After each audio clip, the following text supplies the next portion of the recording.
पितृपक्ष ये सब बेकार नहीं, शुभ है।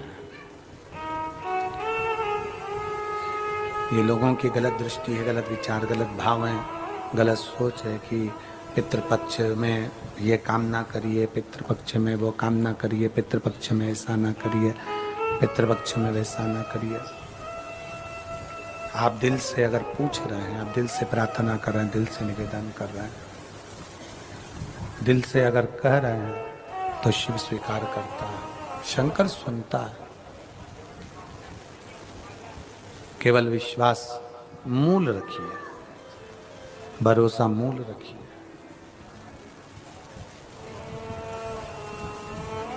दृढ़ता के साथ में किया गया भजन, दृढ़ता के साथ में किया गया पूजन, दृढ़ता के साथ में किया गया कीर्तन हमारे जीवन का सुख प्राप्त करता है, सुख प्राप्त करता है। एक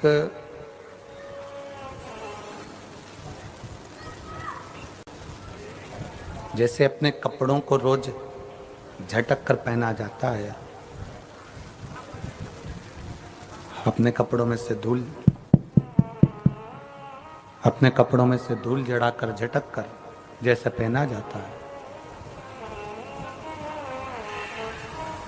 उसी तरह अभिमान को झटक दो। काम, आसक्ति, लोभ, तृष्णा, इसको झटक दिया जाए।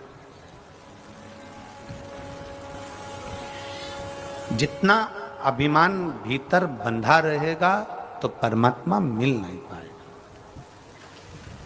अहंकार को जब हम दूर हटा देंगे, भ्रांतियों से हम दूर हो जाएंगे, तो शिव मिल जाएगा।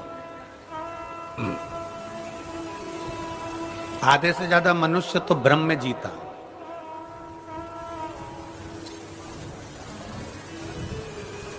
मैं अगर भगवान शंकर को ये नहीं चढ़ाऊंगी तो शंकर जी रुष्ट हो जाएंगे, मैं भगवान को ये नहीं करूंगा तो भगवान रुष्ट हो जाएंगे। ऐसा नहीं है। सनातन धर्म के अंदर, हिंदू धर्म के अंदर, सनातन धर्म के अंदर कहीं नहीं लिखा कि भगवान रुष्ट होते हो।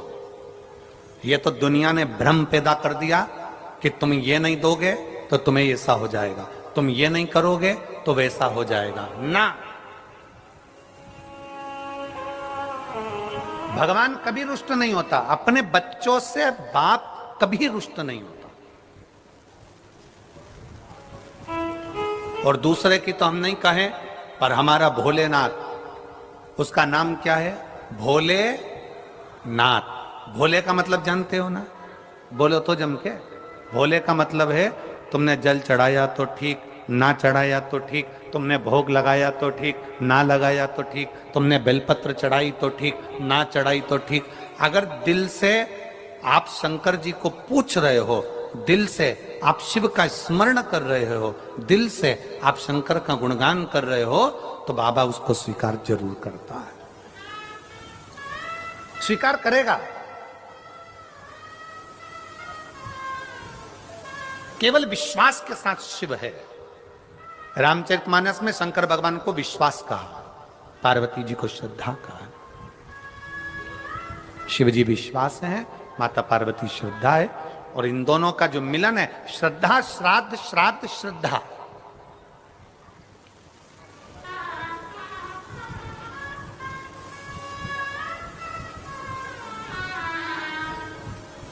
शंकर के मंदिर में, शिवालय में कभी संकोच से मत जाओ, डर से मत जाओ।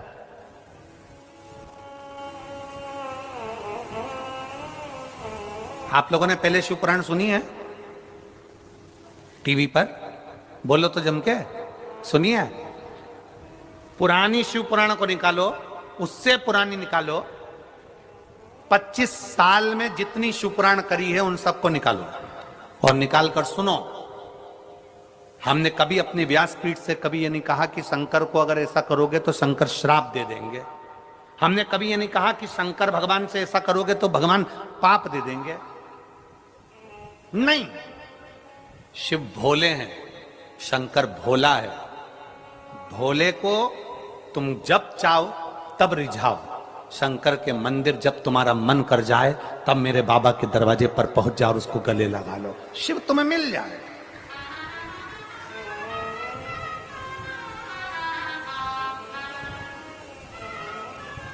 शंकर तुम्हें प्राप्त हो जाएगा। केवल विश्वास के साथ शंकर को भजो, भरोसे के साथ। देवराज नाम का ब्राह्मण के घर में जन्म लिया और ब्राह्मण कर्म नहीं कर पाया, चोरी में लग गया, वैश्यावृत्ति में लग गया। घर में खुद की पत्नी थी, खुद के बच्चे थे, पर दूसरी नारी का संग पकड़ लिया।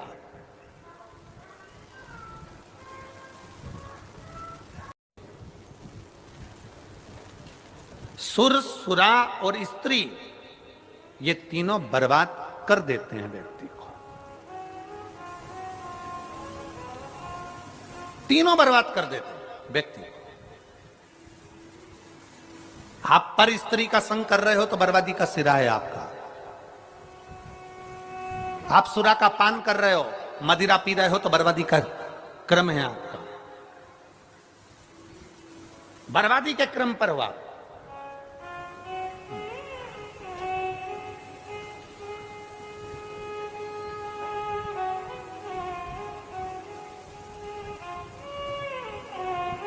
आस्था चैनल के माध्यम से, फेसबुक यूट्यूब के माध्यम से और इस पवित्र छत्तीसगढ़ की धरा, कांटापुरडीह के इस धमतरी जिले के माध्यम से कहना चाहूंगा, प्रयास करो तुम्हारे मदिरा के नशा को, तुम्हारे दारू के नशे को दुनिया का कोई व्यक्ति नहीं छुड़ा सकता। तुम्हारे मदिरे और दारू के नशे को तुम खुद छुड़ा सकते हो। तुम में वो बल है कि आप इसको छोड़ सकते हो। हम कितना भी संकल्प दिला लें, हम कितनी भी सौगंध दिला लें, तुम नशा नहीं छोड़ोगे। नशा छूटता है अपने दिल से, नशा छूटता है अपने मन से। और किसके लिए छोड़ना है नशा? अपनी पत्नी के लिए।